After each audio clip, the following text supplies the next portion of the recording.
ल please question number 31 को continuing process में छौं यार continuing process of question number 31 under question number 31 first requirement is journal entries is based on double entry system I already told you that हामी पुगेका छौं question जनवरी 15 मा पुगेका छौं प्रमिसरी नोट साइन गरेको छ दुईटा पार्टनर छ कमला र विमलाले गएर बैंकमा गएर सम्झौता गरे हामी यति समयपछि यति ब्याज तिर्ने शर्तमा यसरी ब्याज तिरेर तपाईलाई पैसा फिर्ता गर्छौं भनेर पैसा लिएको छ बैंकसँग नानी बैंकबाट पैसा आएकोले आउँछ प्रोमिसरी नोट साइन गर्दा जहिले पनि पैसा आउने भएकोले क्याश भनेको सम्पत्ति हो सम्पत्ति बढ्यो डेबिटमा क्याश अकाउन्ट डेबिट टु पछि तिर्नु पर्ने त्यो नोट्स पेबल भन्छ त्यो सम्झौतालाई to notes payable note payable भनेर हामी लेख्छौं being sign promissory note sign गरेको छ प्रोमिसरी नोट को तिर्नु पर्ने कुरा हो यो 1 महिना 15 पछाडी अर्को दिएको छ हामीलाई 1 महिना 21 गते 1 महिना कति गते 21 गते एकदम राम्ररी ध्यान दिनुस् है 1 महिना 21 गते के भनेको छ त भन्दा तपाईलाई क्वेशनले sold goods 7,000 out of which 40% is credit 75,000 को सामान बेचेको अब यहाँ चाहिँ आम्दानी भएको सेल्स नाम दिया छैन के बेचियो भनेर तपाईलाई मैले यति बुझाउँछु आम्दानी बढेपछि सेल्स क्रेडिटमा टु सेल्स म क्रेडिटबाट सुरु गरी 75,000 छ सेल्स भनेको भाइ बहिनीहरु 75,000 को सेल्स गरेको छ क्वेशनले सोल्ड गुड्स भन्यो टु सेल्स सोल्ड फर्निचर भने भए टु फर्निचर भनेर म 75,000 लेख्थेँ 75,000 मा सामान बेचेको मध्ये क्वेशनले के भन्छ हेर्नुस् है 75,000 मा सामान बेचेको 75,000 मा सामान बेच्दाखेरि के भन्यो sold goods rupees 75,000 out of which 40% is credit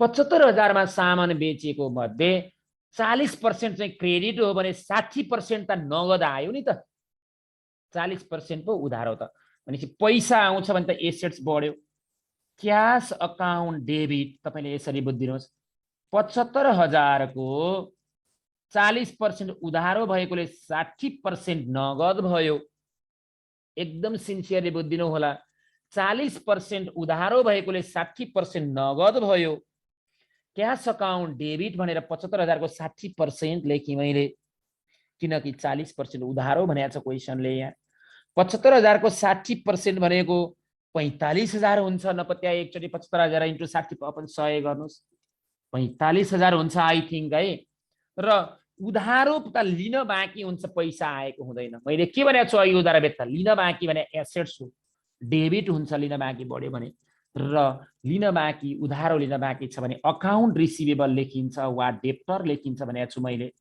account receivable account debit भाइ बहिनीहरु 75,000 को 40% चाहिँ उधारो छ 75,000 को 40% 30,000 आउँछ आई थिंक त्यो भएकोले 30 र 45 जोड्दा ठ्याक्कै डबल इन्ट्रीमा 75 भयो तपाईले यति बुझ्दिनु होला बेचेको सामान सबै उधारो होइन बेचेको सामानमा 40% उधारो भनेको छ भने 60% नगद टोटल त 100 हुन्छ पर्सेन्ट टोटल 100 हुन्छ तपाईले बुझ्नु पर्छ क्वेशनले भनेको छ जम्मा बेचेको 75,000 75,000 मा 40% उधारो भनेर क्वेशनले दियो उधारो 40% भनेपछि 60% नगद 75,000 को 60% 45,000 नगद भयो cash account debit account receivable account debit 40% भनेपछि 30,000 आयो लेख्छौं बिङ सेल्स मेड हो यो उधारो तथा नगद नभए त्यहीको बिङ त्यही क्वेशनको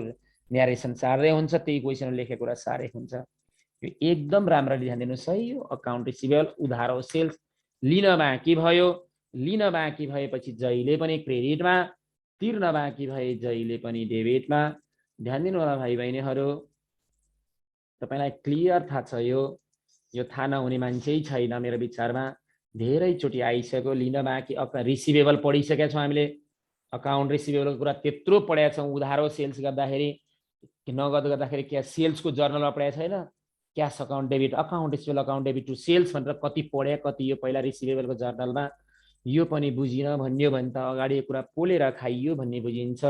मलाई थाहा छ यत्रो क्रिटिकल फेजमा साथीहरूले रिसिभेबल पनि दोहोऱ्याएर हेरेका छन्, सेयर होल्डर इक्विटी पनि दोहोऱ्याएर हेरेका छन्, अब पनि दोहोऱ्याएर हेरेर हिँड्छ भने जिन्दगानी यसैमा लहैमा बित्छ भाइ बहिनीहरू।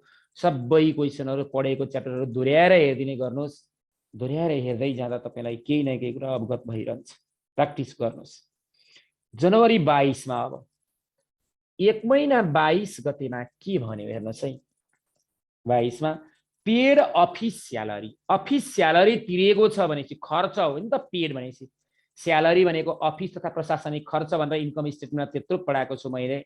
खर्च बढ्यो भने डेबिट हुन्छ, त्यो भएकोले स्यालेरी अकाउन्ट सबै अगाडि पढेको कुरा ध्यान दिँदै गयो भने त सबै त्यही रिभिजन त हुने रहेछ नि जर्नलमा। Salary account debit to paid भनेपछि पेड चेकबाट भने भए ब्याङ्क हुन्थ्यो, केही नभनेपछि पैसा गयो भन्ने बुझिन्छ। टु क्यास कति हजारको स्यालेरी तिरेको छ, कति हजार तिरेको छ भन्दा 15,000 बिङ लेख्छौँ न्यारेसन। स्यालेरी पेड भाइ बहिनीहरू, स्यालेरी पेड हो यो, सिन्सियरली अवगत हुनुपर्छ। स्यालेरी पेड भनेर लेख्ने जर्नल। त्यस पछाडि 22 गते पछाडि अर्को कारोबार कहिले छ? 23 गते नै रहेछ। 1 महिना 23 गते नै क्वेसनमा छ। Bought goods worth 7500 on credit किन्यो के? अब उधारो किन्यो, उधारो बेच्दाखेरि चाहिँ लिन बाँकी हुन्थ्यो, अकाउन्ट रिसिभेबल डेबिटमा हुन्थ्यो। भनेपछि उधारो किन्नु भनेको त तिर्न बाँकी हो नि त। उधारो किन्नु भनेको तिर्न बाँकी हो। बाउट गुड्स भन्यो, एसेट्स भने एसेट्स अकाउन्ट डेबिट हुन्थ्यो। गुड्स भनेपछि बाउट भनेको पर्चेज हो है, नजुकिन BOUGST बाउट। बाउट भने पर्चेज, बाउट भने के अरे पर्चेज, नजुकिनु होला। पर्चेज गुड्स भनेको छ, अन क्रेडिट भनेकोले तिर्न बाँकी छ। पर्चेज अकाउन्ट नै डेबिट लेख्नु पर्यो, खर्च हो यो, सामानको नाम दिएको छैन। To purchase account debit to भाइ बहिनीहरू, पर्चेज अकाउन्ट डेबिट टु उधारो भनेपछि तिर्न बाँकी, अकाउन्ट पेबल लिन बाँकी हुँदा अकाउन्ट रिसिभेबल अकाउन्ट डेबिट हुन्थ्यो भने तिर्न बाँकी भएपछि अकाउन्ट पेबल वा क्रेडिटर्स पनि भन्छ भनेको छ मैले यसलाई। किनेको छ उधारोमा 7,500, 7,500 दुविधा हुनै पाइँदैन। उधारो पर्चेज हो, सामान किनेको हो, सम्पत्ति होइन। Purchase account debit to account payable लेख्छौँ बिङ, न्यारेसन लेख्दाखेरि के लेख्छौँ? Credit purchase. और बिङ लेख्ने 23 सार्दिने झुक्कियो भने। त्यस पछाडि 1 महिना 23 पछाडि अर्को कहिले छ भन्दा 23 गते भन्दा पछाडि अर्को दिएछ क्वेसनले हामीलाई 26 गते। 1 महिना 26 गते के भन्यो त? 1 महिना 26 गतेले हेर्नुहोस् है। उधारो किनेको छ 7500 को, अब तल 26 गते तिर्दैछ के पैसा, हेर न। Paid rupees 7450 in full settlement भनेको पूर्ण भुक्तानीको रूपमा 7,450 तिर्यो। 7,450 तिर्यो पूर्ण भुक्तानीको रूपमा होइन र हो। 7500 को उधारो किनेको थियो भाइ बहिनीहरू। यसलाई एकदम सिरियस भएर हेर त बोर्ड एकचोटि। 7500 को उधारो किनेको थियो, purchase account debit to account payable. यसलाई फुल सेटलमेन्ट भनेर पूर्ण भुक्तानी, यो 7500 को तिर्नुपर्ने पूर्ण भुक्तानी भनेर 7450 पूर्ण भुक्तानी गरेछ। 7450 पूर्ण भुक्तानी गरेको छ के पूर्ण भुक्तानीको रूपमा। भनेपछि 7,500 अब 7450 तिरिसके पछाडि 7,500 तिर्न बाँकी सिद्धिनु पर्यो। त्यो भएकोले मेरो कुरा सुन्नुहोस् न, तिर्न बाँकी हुन पो अकाउन्ट पेबल क्रेडिटमा गयो। यो क्यान्सिल हुनु पर्यो नि त तिरिसके पछाडि त। भनेपछि यसलाई क्यान्सिल गर्न, क्रेडिटमा भएको कुरा क्यान्सिल गर्न डेबिटमा ल्याउनुपर्छ। 23 गतेसँग सम्बन्धित जर्नल हो भन्ने बुझ्नुपर्छ। यो अकाउन्ट पेबल अकाउन्ट डेबिट, यसलाई फुल सेटलमेन्ट भनेकोले यो क्रेडिटमा भएकोलाई डेबिटमा ल्याएपछि यो क्लियर भयो। 7500 नै क्लियर भयो। To account payable account debit 7500 to cash चाहिँ तपाईको फुल सेटल गर्दा 7450 मात्र गयो। 7500 तिर्नु पर्नेमा 7450 मात्र तिर्दछ भने 50 रुपियाँ डिस्काउन्ट हो। 50 रुपियाँ के हो? डिस्काउन्ट हो। त्यो भएकोले टु क्यास भनेर 7450 लेख्यो। टु डिस्काउन्ट भाइ बहिनीहरू यो छुट भयो 50 रुपियाँ आम्दानी भयो नि त हामीलाई आम्दानी भयो 50 रुपियाँ 7500 तिर्नु पर्नेमा 7450 मात्र तिर्यो भने यो डिस्काउन्ट त हामीले पायौं 50 रुपियाँ किनेको थियो उधारो 7500 को तिर्न बाँकी भनेर अकाउन्ट पेबल क्रेडिटमा थियो र यो क्यान्सल भयो तिरियो अकाउन्ट पेबल अकाउन्ट डेबिट त सबै फुल सेटल भएपछि 7500 नै डेबिट हुनु पर्यो पैसा गएको छ 7450 मात्र र डिस्काउन्ट 50 रुपियाँ भयो being cash paid is full settlement पूर्ण भुक्तानी फुल सेटलमेन्ट भनेको पूर्ण भुक्तानीको रूपमा पैसा गयो ध्यान दिनुपर्छ तपाईले पूर्ण भुक्तानीको रूपमा के गयो पैसा गयो एकदम सिन्सियरली ध्यान दिनु 26 गते पछाडी 29 गते छ पेड टेलिफोन बिल खर्चै हो नि त यो त 1 महिना 29 मा पेड टेलिफोन बिल खर्च भयो भने खर्च जहिले पनि डेबिट त्यो भएर खर्चको नाम टेलिफोन एक्सपेन्सेस हो नि बिल भनेपछि पेड भनेपछि अकाउन्ट डेबिट टु क्याश गयो बैंक जानलाई त चेक दियो भन्नु पर्थ्यो चेकको कुरा आएन टु क्याश टेलिफोन बिल कति तिरेछ त भन्दा 400 पैसा गयो बिङ टेलिफोन बिल पेड भाइ बहिनीहरु टेलिफोन बिलको पैसा तिरियो 1 महिना 30 गते जस्तो लाग्छ मलाई अर्को 30 कि 31 मा 30 मै छ paid electricity bill 600 electricity bill पनि तिरेको छ यो पनि खर्चै भयो पेड भएपछि electricity expenses account debit to cash नै भयो इलेक्ट्रिसिटी बिल तिरेछ कति तिरेछ इलेक्ट्रिसिटी बिल भन्दा 600 बिङ इलेक्ट्रिसिटी बिल पेड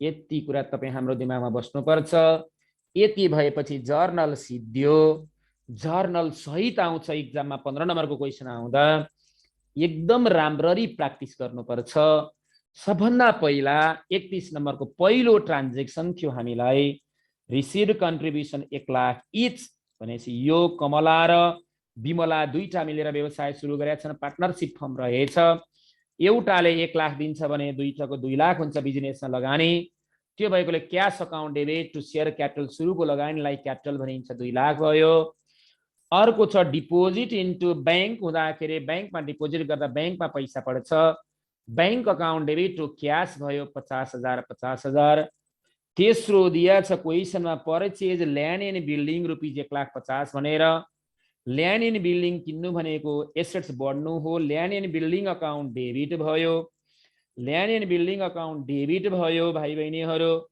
अनि पैसा गयो किनकि एसेट्स बढ्यो टु क्याश तेस्रो प्रोमिसरी नोट साइन गरेको छ कमला र विमलाले बैंकमा गएर पैसा आयो क्याश अकाउन्ट डेबिट पछि तिर्नु भएको पर्ने भएकोले नोट्स पेबल त्यसपछि हामी गयौं जनवरी 21 मा सोल्ड गरेको छ 75,000 को सामान 40% उधारो भनेपछि 60% पैसा आयो क्याश अकाउन्ट डेबिट 60% त 75,045 आयो र लिन बाँकी छ 40% उधारो सेल्स गर्दा डेप्टर वा अकाउन्ट रिसिभेबल जहिले पनि लिन बाँकी एसेट्स हो त्यो भएकोले हामी जान्छौं अकाउन्ट रिसिभेबल अकाउन्ट डेबिट 75,000 को 40% 30,000 लिन बाँकी टु सेल्स 75 आम्दानी हो सेल्स भनेको त्यही भएर क्रेडिटमा गयो अर्को के भनौं क्वेशनले हामीलाई यहाँ भन्दाखेरि पेड अफिस स्यालेरी तिरेको छ भनेपछि खर्च हो salary account debit to cash खर्च डेबिटमा रिसिभ भने भए cash account debit to salary हुन्थ्यो bought goods worth rupees 7500 credit भनेपछि उधारो सामान किन्यो भनेपछि परचेज हो खर्च भयो सामानको नाम छैन खर्च हो purchase account debit to account payable त्यस्तै गरी 26 गते 7500 लाई 7450 तिरेर फुल सेटल भयो भन्छ अकाउन्ट पेबल अकाउन्ट डेबिट 7500 गर्नु पर्यो क्यान्सल गर्नु पर्यो नि त माथिको पेबल यो क्रेडिटमा भएको पेबललाई फुल सेटल गरेपछि क्यान्सल गर्न 7500 नै डेबिटमा ल्याउनु पर्यो 7500 क्रेडिट थियो डेबिटमा ल्याएपछि क्यान्सल भयो टु क्याश 7450 मात्र गयो पैसा डिस्काउन्ट रिसिभ गर्यौँ हामीले, 50 रुपियाँ हामीलाई फाइदा भयो, त्यही भएर क्रेडिटमा गयो। अर्को टेलिफोन चार्ज तथा इलेक्ट्रिसिटी चार्ज पेड छ, दुवै खर्च भएकोले डेबिटमा। टु क्यास पैसा गयो। यो जर्नलमा कहीँ कसैलाई केही कन्फ्युजन छ भने अब तपाईको पालो, सोधिदिनु होला भाइ बहिनीहरू केही छ भने। छ कहीँ केही? हेलो छैन सर सर। जहिले पनि प्रोमिसरी नोट भनिसकेपछि अकाउन्ट पेएबलै हो? नोट्स पेबल त्यही नोट्स पेएबल हो। अकाउन्ट पेबल त उधारो कारोबारमा हुन्छ, नोट्स पेबल भनेको ब्याङ्किङ ट्रान्जेक्सनमा हुन्छ, एग्रिमेन्ट गरेको छ कन्डिसनमा नोट्स पेबल। मैले तपाईँलाई जसरी बिल्स रिसिभेबल र अकाउन्ट रिसिभेबलको डिफरेन्स छुट्याएको थिएँ नि पहिला, बिल्स रिसिभेबल भनेको चाहिँ तपाईँको एग्रिमेन्ट हो, पेपर एग्रिमेन्ट। अकाउन्ट रिसिभेबल भनेको उधारो सेल्सको लिन बाँकी हो। बिल्स रिसिभेबलमा डेट क्लियर हुन्छ। जस्तै यहाँ पनि अकाउन्ट पेबल भनेको चाहिँ उधारो पर्चेज हो, नानी तिर्नुपर्छ। त्यस्तै गरी नोट्स पेबल भनेको चाहिँ एग्रिमेन्ट हो, ब्याङ्कबाट लिइन्छ भने अर्थात् कहीँबाट एग्रिमेन्ट गरेर कुनै पनि व्यक्तिबाट लिइन्छ भने पनि त्यसलाई नोट्स पेबल भन्छ। सर यो कन्ट्रिब्युसन भने हाम्रो बिजनेस स्टार्टेड भन्ने मिनिङ बुझ्यो? योगदान, कन्ट्रिब्युसन भनेको योगदान, बिजनेस स्टार्टेड जस्तै हो। अनि सर यो हेर्दिनु एउटा 32 को वैशाख 10 को फेरि अर्को पुग्छ के यो के छ यहाँ? सर हजुर यो के रे जनवरी 26 मा के रे यो फुल स्टेटमेन्ट भने नि, अनि यही माथि के हो भनेर कसरी थाहा हुन्छ सर? फुल स्टेटमेन्ट होइन नि, सेटलमेन्ट। माथिको यहाँ हेर न, 23 गते नै तपाईको उधारो किन्यो 7500 भनेको छ, 26 गते नै फुल सेटलमेन्ट 7450 भनेपछि 7500 कै 7450 हो। नत्र फुल सेटलमेन्ट हुनको लागि त्यो माथिको नभएको भए कहीँ यति तिर्नु पर्ने मध्ये यति गरेर फुल सेटलमेन्ट हो भनेर त्यही दिन्थ्यो। त्यो भएकोले तिर्न बाँकी कहाँ छ त माथि भन्दा त त्यही एउटा मात्रै देखिया छ नि त तिर्न बाँकी हो कि होइन, नजिकै। त्यही पनि तपाईको 50-60 हजार तिर्न बाँकीको सेटलमेन्ट भनेर 7450 मात्र त दिँदैन फुल भनेर, भनेपछि उधारो किनेको त त्यही 7500 छ नि त नानी। सर जोर अनि यहाँ सुन्नु, जनवरी 15 मा के त्यो प्रमिसरी नोट विथ अ ब्याङ्क भनेको त ब्याङ्कमा गएर एग्रिमेन्ट गर्यो कमला र विमलाले, त्यहाँबाट पैसा आउने भएकोले cash account debit to notes payable. Bank account हुँदैन हो सर? हुँदैन भाइ, पैसा आउने हो नि त। ल यति तपाईले जर्नलको कुराहरू हेर्नुस्, मेजोरिटी कुराहरू घरमा, र ट्रिपल कोलम क्यास बुक बनाउनुहोस्। भोलि म यसलाई टी अकाउन्ट सिकाएर अगाडि बढ्छु। एकदम क्लियरली यसलाई स्क्रिनशट गर्नुहोस्। आजलाई छुट्यौँ, धेरै भयो भने नि पस्दैन है। बेलुका भेटौँला 7 बजे। बेलुका 7 बजे भेट्ने जमर्को का साथ। अहिलेलाई बिदा हुन्छौँ। Good night, have a good day, by by. Same to you, sir. Thank you. Same to you, sir. ल